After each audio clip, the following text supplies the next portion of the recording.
I usually start my speech with a joke or an anecdote to lighten things up.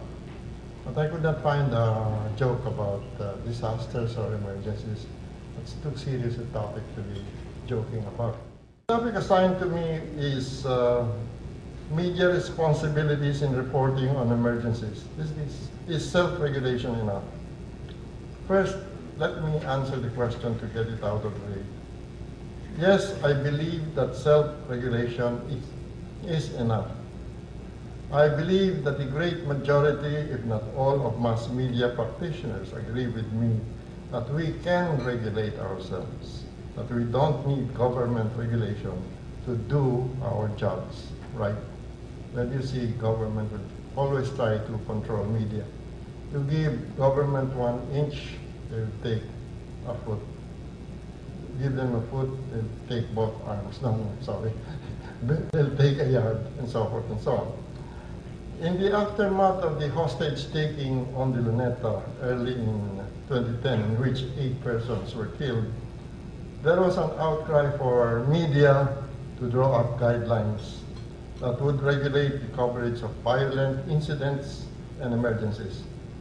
Almost all the leaders of media and media organizations, including the kapisanan ng mga broadcaster ng Pilipinas. That's roughly the Association of Broadcasters of the Philippines and the Philippine Press Institute, of which I'm a member and a trustee, were in favor of self-regulation.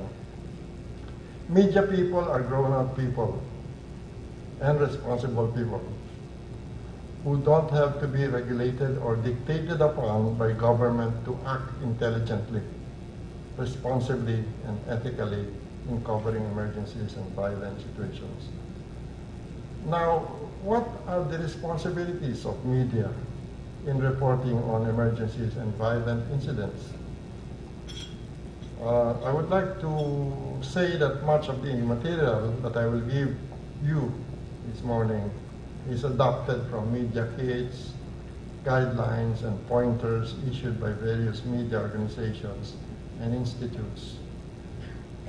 There are 3 phases in disaster risk management, and similarly, there are 3 phases also in the reporting of a disaster or emergency. They are first, the pre-disaster phase, second, during the crisis or disaster, and third, the post-disaster phase. Before a disaster strikes or an emergency occurs, the principal role of the media, is to emphasize the importance of disaster risk reduction and preparedness. They should urge decision makers in government and the private sector and provinces, cities, towns, and communities that are at risk to take appropriate action and precautionary measures to avoid future disasters.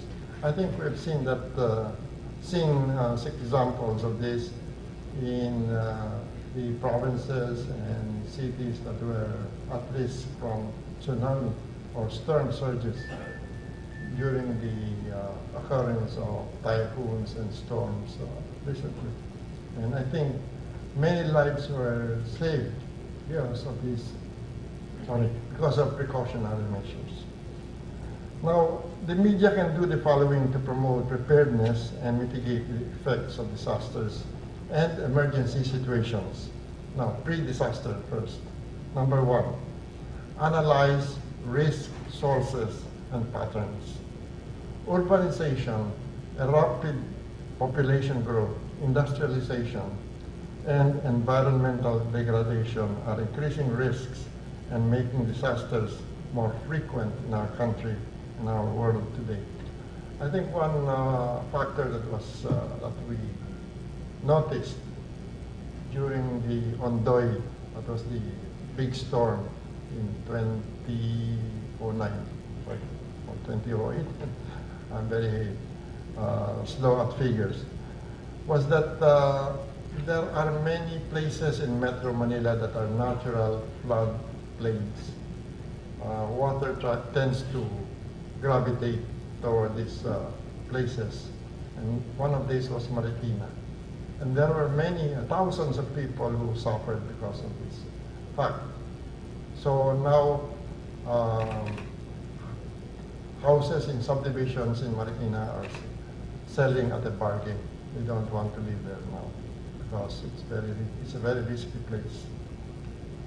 The media can publish news stories, features, commentaries, editorials, and articles by experts on how these four factors are making certain groups of people or certain geographical regions or areas more vulnerable to disasters and emergencies. That's the first thing that you should do. Analyze risk sources and patterns. Second, inform the public. That is a traditional role of the media, of the mass media, informing the public. The media can provide information about the potential dangers and risks in the country or certain regions or areas. They can give information about the seasonality of certain hazards and risks, such as, for instance, the flood season, the drought season, the typhoon season, etc. And that's why we in the Inquirer, for one, to be specific about it, we often publish stories about the risk of flooding because of clogged canals, waterways, etc. And so in our editorials, we urge the authorities of Metro Manila to clean up the canals, to take away the garbage, and so forth. The media can say which groups of people or areas are most at risk. And very often it is the poor people who are most at risk. The so-called, what do you call this? I was thinking of the new term for squatters, non-traditional settlers. But let's call spade a spade, squatters mainly. They are people who are most at risk. Number 3, give early warning. This is a traditional media function. And as a matter of fact, when there is a strong typhoon coming, it is the practice in the Inquirer to put a map, a big map of the path of the typhoon so that people can be forewarned. In this regard, I think not only newspapers should do this.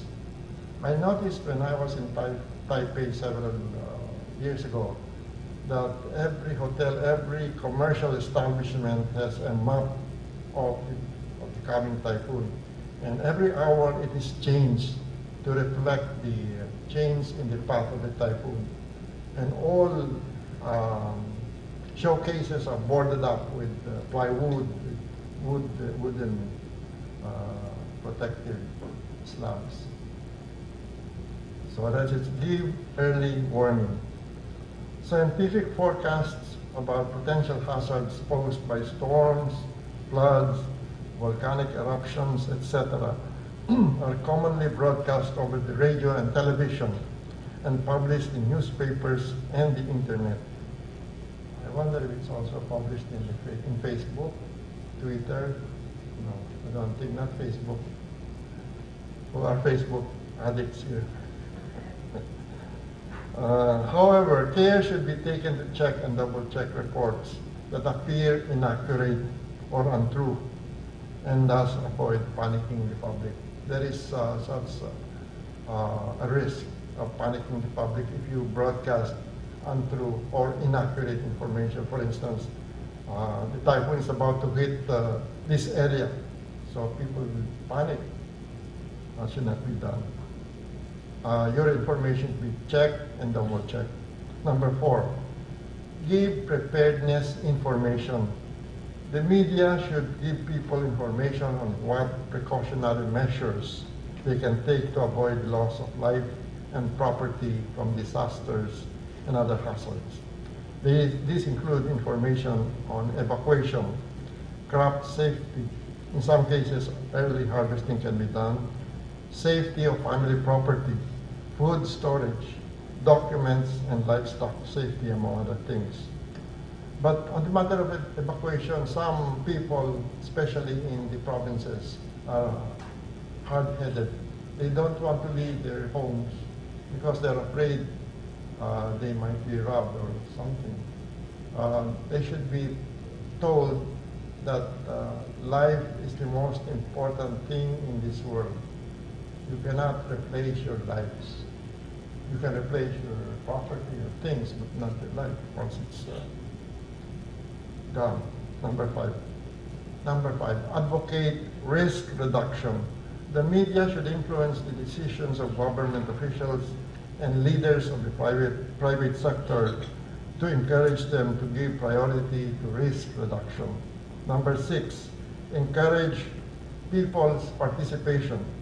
The media should stress the need for the involvement of communities and the recognition of their role in meeting emergencies. The media should also publish the opinions of people from communities at risk on what they think should be done to reduce their vulnerability and how they can get involved in government and NGO programs. One of the things that we did at the Inquirer right after Ondoy struck was to hold the so-called Inquirer briefing, and we invited experts in flood control, experts in urban planning, etc. And we discussed a holistic approach to the problem of flooding in Metro Manila. And I think we helped the community by doing so. Now, second, during a disaster or emergency situation, the media can, number one, give the public timely and factual information. This includes information about what happened and the extent or about what happened or what is going to happen and the extent of the disaster, the losses caused, and the current situation.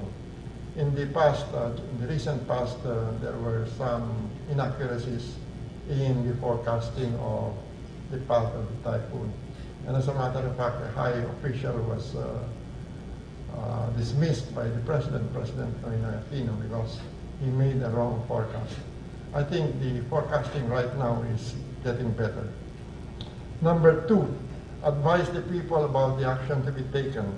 The media can provide relevant information about emergency and precautionary measures, such as evacuation, areas they should not go to, and water purification techniques to provide safe drinking water during an emergency. Number 3, report action taken by the authorities and aid groups, including the Red Cross, of course. These include information about what the government has done to save lives and property, what actions other agencies are undertaking, and what other plans, actions, and measures the government has taken to save lives and provide aid to the victims.